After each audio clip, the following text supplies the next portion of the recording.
नांदेड स्थानिक स्वराज्य संस्था विधान परिषद निवडणुकीच्या उमेदवारी अर्ज दाखल करण्याच्या शेवटच्या दिवशी आज नांदेड वाघाळा शहर महानगरपालिकेचे नगरसेवक इंजिनियर प्रशांत इंगोले यांनी उमेदवारी अर्ज दाखल केला। ही निवडणूक बिनविरोध होता कामा नये म्हणून उमेदवारी अर्ज दाखल केल्याचं प्रशांत इंगोले यांनी सांगितलं। वंचित बहुजन आघाडीच्या वतीनं विधान परिषदेचा फॉर्म भरलेला आहे। वर बघितलं तर आज 6 उमेदवाराचे फॉर्म, विविध फॉर्म 15 फॉर्म आलेले आहेत आणि लोकशाही जिवंत ठेवायची असेल तर ही प्रक्रिया झाली पाहिजे। ही आमची प्रथम अपेक्षा आहे की इलेक्शन्स हे झाले पाहिजे।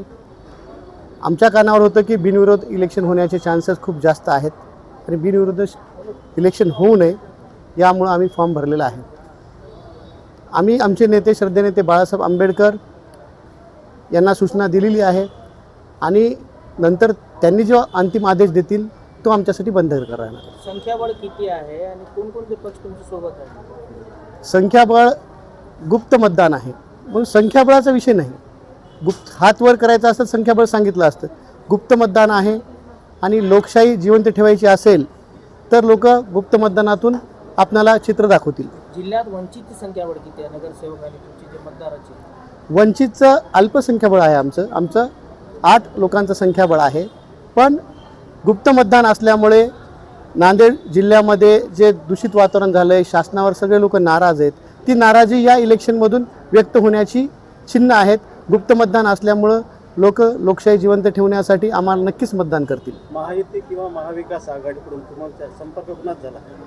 अजून आमचा संपर्क कुणाचाच झालेला नाही, कारण आमचं संख्याबळ कमी असल्यामुळं हा फॉर्मच भरणं हे आमच्यासाठी खूप अडचणीचं काम होतं। त्यामुळं आम्ही या प्रक्रियेमध्येच होतो।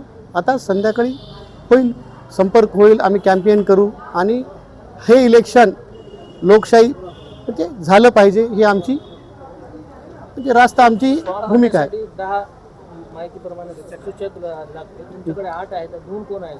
आमच्याकडला अपक्ष लोकांनी आम्हाला सूचक अनुमोदन दिलेलं आहे, असं आमचं 10 आहे, म्हणूनच आम्ही इथं फॉर्म भरू शकायला आलो नाही।